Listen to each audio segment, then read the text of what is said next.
There's a wonderful line by the poet Muriel Rukeyser, "The world is not made out of atoms, it's made out of stories." Change their lives for the better. Human tendency is to hope. But the stories we tell about who we are shape our lives.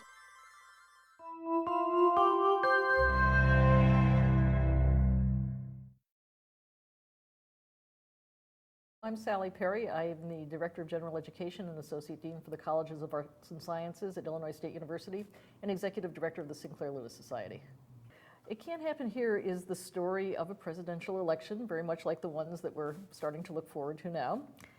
And it takes place in 1935, and the idea is that there are several people running for president, and one of those people says that he's very patriotic. He appeals to the Army, he appeals to the Navy, he appeals to the mothers, he wraps himself in the flag, and he gets elected. His name is Buzz Windrip, and it turns out that he's a fascist. Unfortunately, because he's a fascist, those things that we're always afraid of when a fascist takes power take place. The Supreme Court is done away with. Many of the members of Congress are either shot or put in jail. The country is reorganized. And then we make war on people just for the heck of it. So basically what happens is during the course of the novel, we see how a democratic country becomes fascist. And by the end, those people who assumed that things would work out, that they didn't need to get involved in order to bring the country back to a democratic basis.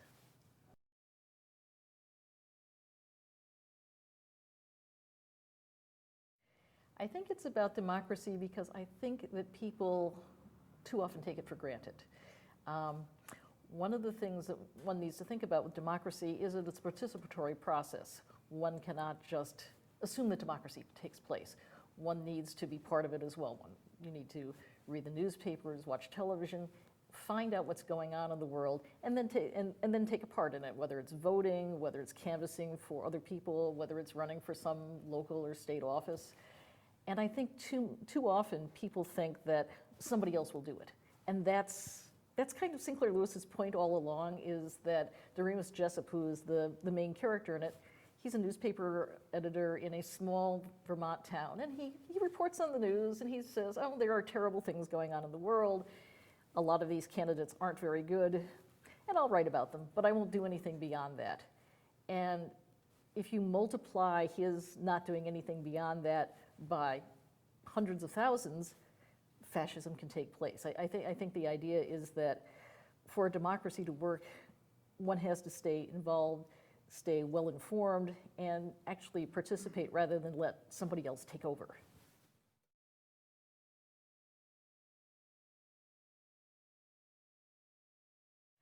I think that anybody who has access to a broader population than just your ordinary person probably has much more responsibility. You see it with a lot of celebrities today. I think you see it with authors as well. Sinclair Lewis, when he wrote this book in 1935, was the first American to have won the Nobel Prize for Literature. He had also won the Pulitzer Prize back in 1925. And so for him to make a statement like this was probably more important than your average person, because people will say, oh, he's a celebrity, he's a well-known author. If he says something, perhaps we ought to pay more attention. And so I think that if you are a public figure, you have a responsibility to speak out like anybody else. By the same token, though, you also have a responsibility to be well-informed and not just talk off the top of your head.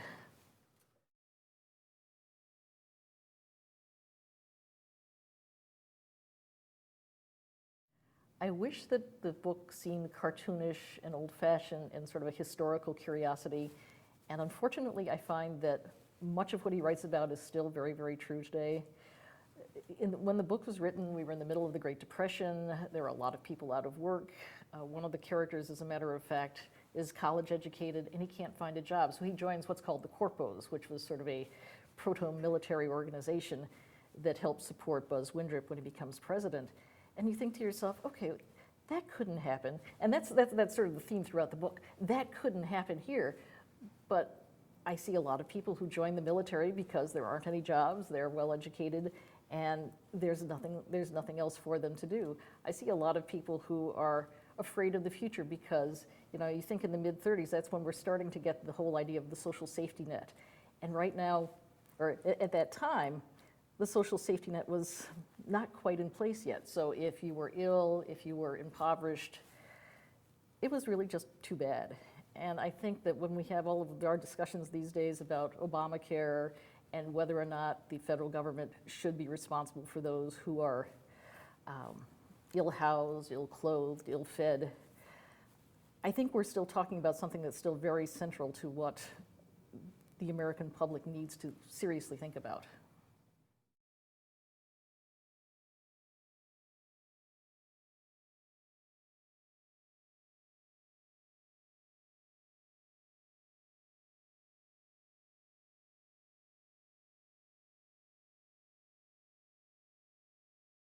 No, I think that's still quite true as well. I think that people of superior cunning, and whether you're talking about it in terms of intelligence or in terms of having access to money so that you can make yourself appear intelligent, that's kind of where the real fear is, because if you hear something over and over again, yes, I'm a patriotic citizen, yes, I'm running for office, and if you attack me, it means you're attacking the flag, you're attacking patriotism, you're attacking our country, and so therefore, you can't vote against me.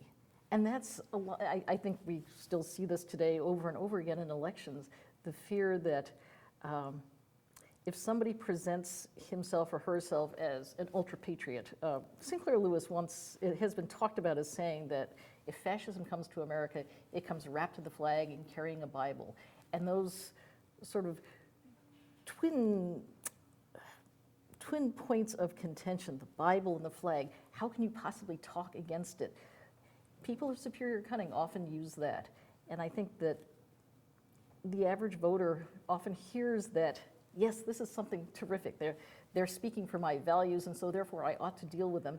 Unfortunately, I think people of superior cunning, and I mean this in a pejorative sense, often tend to misuse it.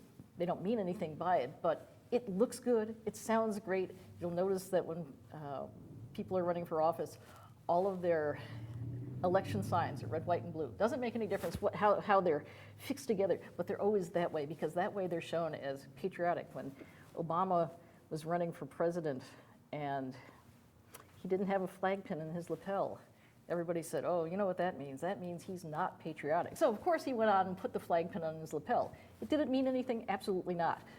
But people said, aha, he has that symbol on, and because of that symbol, it must mean he's patriotic. So therefore, we ought to pay attention to him.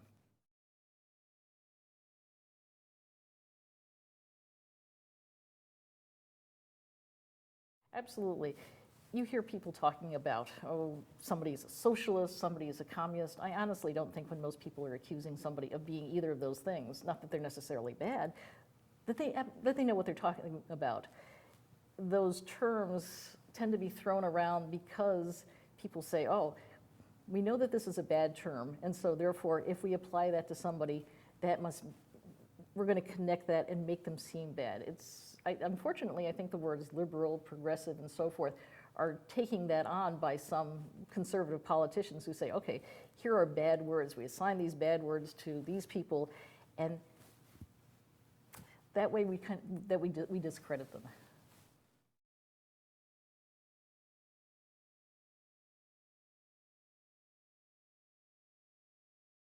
Oh, I think it's still true now that when you're talking about responsibility and the need to spend as much money as you have, and if you're going to have to spend more money because of a social safety net, because you have to do something that shore up Social Security, whatever it is, that people have to pay for it. It's not sexy and it's not exciting to say no new taxes. Oh, everybody says yes, great, no new taxes. That's terrific. The things that a responsible politician or a responsible administrator of any sort need to think about are those things where you have where you have a balance between what people need and what you have, but that doesn't sell. And unfortunately, I think that politicians tend to promise things that sound very spiffy. Then I'm not sure that they have much basis in reality, and that's I think where my concern always is, and I think that's where Sinclair Lewis's concern was too, because people promise lots of sexy, fancy things, but when you get down to it, when you're running the government, the things that you have to do aren't exciting in the same sense of, let's fight the enemies, let's cut the taxes. But of course, by the same token, of course, you'll have a safe countries, you'll have a well-educated country, you'll have a country that takes care of those less fortunate. You can't do all of that at the same time. And for Lewis, and I think for anybody who wants to be considered sort of an educated citizen, you have to think about that. Voters don't always do that. They go with the simple, easy sort of thing rather than thinking about what politicians mean when they say what they do.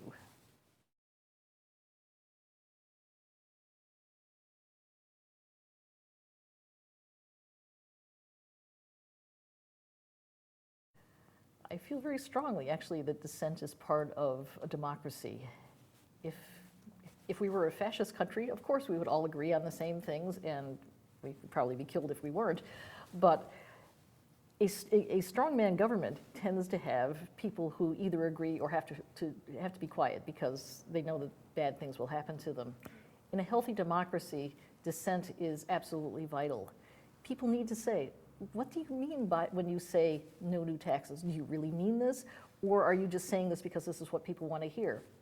When they're saying, okay, you need to do something different with the military, you say, well, what is it? What does it mean? I think that dissent in a healthy democracy is something that we absolutely have to strive for, and it's hard work. And I think that's part of the problem too, is that for a democracy to work well, people need to stay educated and stay involved. And it's not fun and it's not sexy, but I think it's absolutely vital because otherwise the country will devolve into, hopefully not into the fascist sort. But Lewis, when he's talking, says, everybody says it can happen here. And they say it over and over and over again. And it does. And that's the scary thing. People think, okay, it'll all work out, and I don't have to work at it. Maybe I'll go down to the corner and vote, but I won't do much beyond that. And they say it can't happen here. They say, oh, you can't make an omelet without breaking eggs. That's another line that he has in here a lot. And the whole idea is that yes, you need to think about such things even when it's hard.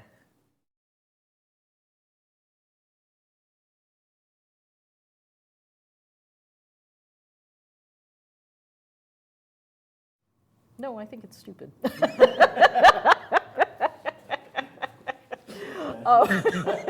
be perfectly honest, I think that often people try to excuse violence or immoral behavior because they say because it's for the good of the state, it's for the good of society that we do absolutely reprehensible things because it'll get better. But it seems very morally impoverished to me to make that kind of claim because if you're doing absolutely awful things in the hopes that the world will get better, it often tends to deaden people's sense of what's right and wrong, what's morally appropriate and what's not morally appropriate. So if you start torturing people saying, well, but it's all it's all good because somebody will confess to something. You never know whether the confession is just put on because people are being tortured, or whether it's something absolutely true. So I think that anytime people make the claim that I should do terrible things because I'm doing it for the greater good, I don't think they're thinking very clearly.